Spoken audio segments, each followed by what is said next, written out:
qui a été dit pour monsieur Sarkozy, c'est l'équivalent de la peine de mort de l'époque. Et pourquoi y avait-il la peine? Hey all, on se retrouve pour une nouvelle vidéo et l'heure est grave. Honnêtement, la justice ne va rater personne. On va directement rentrer dans le vif du sujet. Première fois sous la Ve République qu'on a un ancien président de la République qui va aller en prison. Nicolas Sarkozy a pris 5 ans de ferme avec mandat de dépôt. Bien sûr, il va pas y aller tout de suite, mais même s'il fait appel, dans tous les cas, il fera de la prison avant son prochain jugement. Et comme je le dis, là, les juges ne vont rater personne. On peut avoir l'impression que la gauche jubile. Je vais vous expliquer pourquoi pour moi la gauche actuellement n'est pas en train de jubiler. Je vais vous expliquer pourquoi pour moi ne veut rater aucune personnalité politique.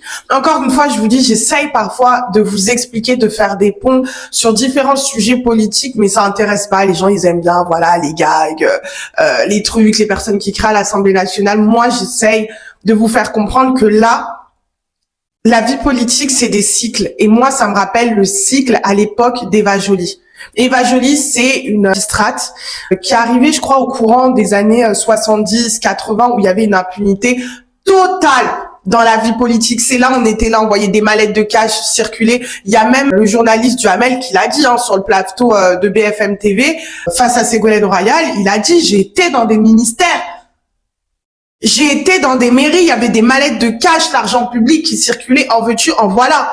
Et ben, vous avez eu une nouvelle génération de juges qui ont dit stop. Qui ont dit aujourd'hui, les politiques ne devront plus prendre l'argent du contribuable. Attention, ça n'a rien à voir avec ce qui s'est passé dans l'histoire de Nicolas Sarkozy. Je ne parle pas de ça. Je vous parle de, pour moi, ce qui est en train de se passer aujourd'hui avec ces magistrats. Ces magistrats qui appliquent des peines extrêmement lourdes. On est en démocratie, c'est la séparation des pouvoirs. Si Nicolas Sarkozy avait pris 2 ans et après aménagement de trucs, bracelet électronique, on aurait dit quoi? Oui, bon, on savait, ça allait être comme ça, c'est l'ancien président, il a dû passer en accord. Et de l'autre côté, il y a ça, on se dit, ah bah, peut-être qu'ils ont voulu montrer, peut-être que c'est parce que c'est Nicolas Sarkozy et qu'il a beaucoup critiqué la justice.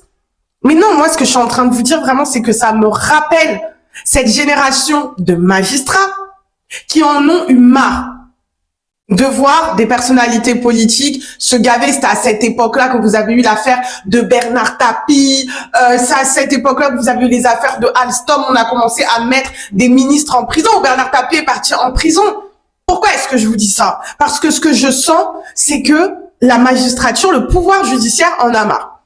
Le pouvoir judiciaire en a marre des personnalités politiques qui, à chaque fois qu'il y a des événements extrêmement graves, moi, l'histoire de la petite Lola, par exemple, et qu'on dise oui, la justice n'a pas été assez sévère. Peut-être que c'est vrai, je sais pas, j'ai pas les tenants et les aboutissants du dossier, je le pose comme ça. Mais qu'il y ait des personnalités politiques qui disent oui, trop de laxisme en politique, trop de laxisme de la justice, pas assez de peines assez sévères, et qui votent des lois pour justement durcir la justice.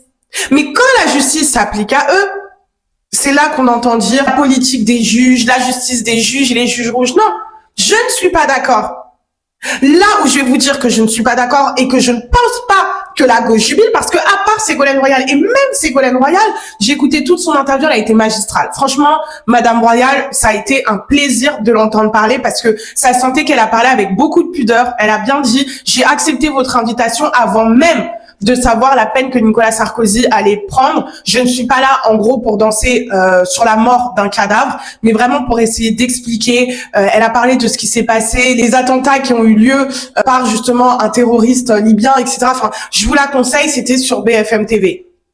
Et c'est vraiment, pour moi, actuellement, l'une des seules qui a pris ce temps-là à gauche. Mais quand vous regardez la France Insoumise, à part, je pense, un petit tweet et tout du compte Twitter de la France Insoumise à l'Assemblée nationale, on n'a pas de réaction.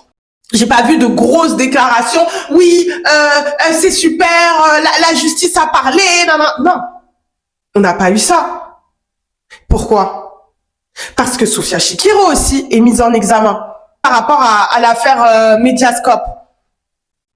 Campagne de 2017 de Jean-Luc Mélenchon, Sophia Chikirou était sa directrice de communication. Elle a une société dont elle était seule dans cette société. Elle a facturé 1 million.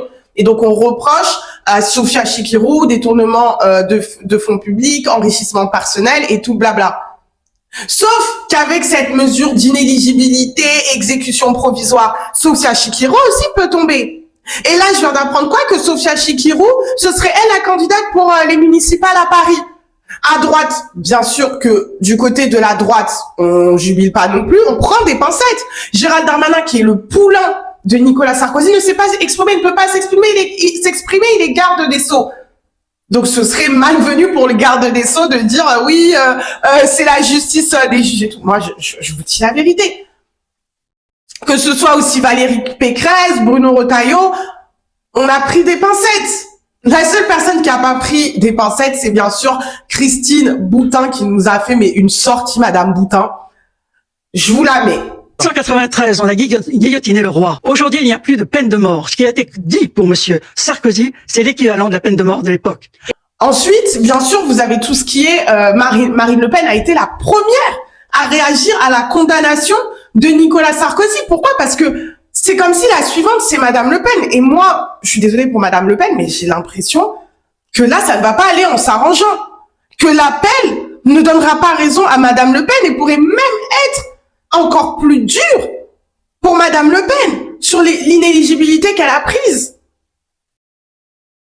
Quand on a eu Éric Ciotti qui a essayé de retirer justement cette exécution provisoire, essayer de revenir sur cette loi, on a eu beaucoup de personnes, des LR quand même, qui étaient contre cette mesure d'inéligibilité pour Marine Le Pen, etc. Mais personne n'a voulu revenir dessus. Que ce soit au niveau du PS ou encore de Renaissance, qui ont pour moi le même positionnement. Au bout d'un moment, c'est l'état de droit, on respecte pas qui sont mises en place, on est en démocratie, on en paye le prix fort. On a eu une sortie de Jean-Luc Mélenchon qui a été assez contestée, justement, où à demi-mot, il parlait un peu du fait que peut-être que la justice prenait un peu trop de place. Mais pourquoi encore une fois? Parce qu'on a la jurisprudence Chikirou qui attend la France insoumise. Et comme je vous ai dit, vu que les gens disent actuellement, oui, mais c'est parce que la justice, ils sont plutôt de gauche. Vous pensez qu'ils vont pas rater la France insoumise et Sofia Chikirou en faisant ça? Et à droite, s'il vous plaît, on a aussi Rachida Dati, dans l'affaire de Carlos Ghosn, qui est aussi attendu au tournant avec son affaire. Je vous promets que moi, ça me rappelle cette époque-là, comme je vous ai dit, l'époque de Eva Joly, cette époque où vraiment on avait cette envie de la part des juges de faire le ménage au sein de la politique française. Et c'est pour ça, moi, je vous dis, je parle beaucoup avec des personnalités politiques qui disent que il y a cette envie pour beaucoup de partir au niveau local. Parce qu'au moins, au local, t'es pas exposé. T'as pas les problèmes du national, même si là, j'ai fait la vidéo hier, allez la voir, je la trouve top, en vrai, je l'ai regardée et tout, elle est sympa, où je parle de ce qui s'est passé à Saint-Étienne. Après, là, c'est de l'abus de pouvoir total. Là, on arrive vraiment à un niveau de folie absolue. Et au moins, au niveau local, t'as pas les mêmes problèmes qu'au niveau national. Des Claude Guéant, des Brice Hortefeux qui prennent des 6 ans de prison. Ils sont même plus vieux que Joe Biden. Brice Hortefeux, je me demande s'il a pas le même âge que Joe Biden. 6 ans de prison, ferme. C'est une folie. Mais c'est dire, ok, on n'est pas assez sévère. Vous êtes des justiciables comme les autres. Eh ben, je vais te montrer c'est quoi de la sévérité. Mais attention, parce que vous allez me dire, ok Olivia, si tu me dis que c'est pas la gauche, la France insoumise, si tu me dis que c'est pas la droite, parti des Républicains, ou encore qu'ils sont pas avec le Rassemblement national, ça veut dire qu'ils sont Renaissance, le parti au pouvoir. Non, parce que moi aussi, j'avoue que avant de faire la vidéo, j'ai pensé à ça. Je me suis dit, en vrai, Olivia, la justice est avec Renaissance. Mais non. Regardez les députés qui ont sauté là, par rapport à leur compte de campagne. Compte de campagne invalidé. Allez hop, Stéphane Vojetta, député d'Espagne. Législatives partielles qui se sont passées ce week-end dans le 7e arrondissement, pareil, député Renaissance. Et c'est pour ça que je vous dis que actuellement, on est face à une justice qui va vraiment devenir extrêmement dure avec les personnalités politiques et qui ne va plus rien laisser passer, que ce soit de gauche comme de droite. Autre raison pour moi, parce que je vois, même moi je le vois, je me suis dit, je vous dis ce qui m'est passé par la tête. C'est vrai qu'on voit beaucoup de personnalités de droite, mais pourquoi? France est un pays qui a eu plus de gouvernements de droite que de gauche. Après, vous en avez eu aussi à gauche qui ont pris. Le plus poignant, c'est quand même l'histoire tapis. Dites-moi, donnez-moi des exemples en commentaire directement de personnes auxquelles vous pensez. Mais pour moi, c'est pour ça Après, c'est tellement flagrant, franchement. Moi, je suis désolée, mais encore une fois, Claude Guéant, c'est... Oh, Monsieur Guéant, franchement, c'était... Voilà, il y a des choses comme ça qui sont inévitables. Mais si j'ai bien une chose à dire, c'est que là, il n'y a aucun parti politique qui jubile. Cette décision de justice, c'est les juges qui disent « Personne n'est à l'abri de notre foudre. » Et la foudre, elle peut taper à gauche comme à droite. Après, à voir. Peut-être qu'on va trouver des choses du côté du PS. Peut-être que dès qu'Emmanuel Macron va partir, quitter le pouvoir, on va commencer à creuser parce que c'est toujours comme ça que ça se passe. Dès que la personne quitte le pouvoir, les langues commencent à se délier. On commence à avoir des liens, on commence à chercher. C'est ce qui s'est passé pour Nicolas Sarkozy. C'est après qu'il ait quitté le pouvoir qu'on a commencé à entendre parler de ces affaires-là. Donc peut-être que ça va arriver, mais n'oubliez pas cette histoire d'invalidité des comptes de campagne. Et des députés qui ont sauté comme ça. Pour revenir encore sur la peine qu'a pris Nicolas Sarkozy, c'est vrai que j'ai été choquée. La vidéo d'hier, je l'ai tournée avant de savoir la peine et je pensais pas du tout qu'il allait prendre ça. Je peux pas me réjouir de voir un ancien président de la République partir en prison, tout en sachant, comme je vous ai dit, je me disais, bon, en vérité, ça arrive souvent dans les pays du Sud et tout ce genre de choses. On reste en démocratie, je suis moi-même jury, je peux pas être là et commencer à dire que la justice est corrompue, qu'il y a eu un problème. Pour moi, je crois que la justice est libre et indépendante et que les magistrats ont voulu donner un exemple avec Nicolas Sarkozy. Mais je ne me réjouis pas, je ne jubile pas actuellement de ce qui s'est passé et je pense que personne dans la classe politique, à part François Ruffin, je crois qu'il a fait un post et tout en reprenant, mais peu de personnes en tout cas jubilent de ce qui s'est passé pour Nicolas Sarkozy parce que je pense que clairement ils peuvent se dire que ça peut être eux les prochains. Et le maire de Saint-Étienne là, je pense que là avec ce que Nicolas Sarkozy l'a pris, c'est très bien. Le maire de Saint-Étienne, Monsieur Perdriau, ça va peut-être finir au cachot là. Là, si Nicolas Sarkozy prend 5 ans ferme, Monsieur Perdriau, ça va être très compliqué pour vous.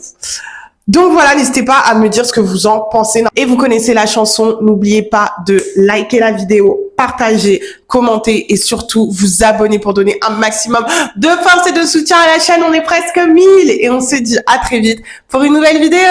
Bye!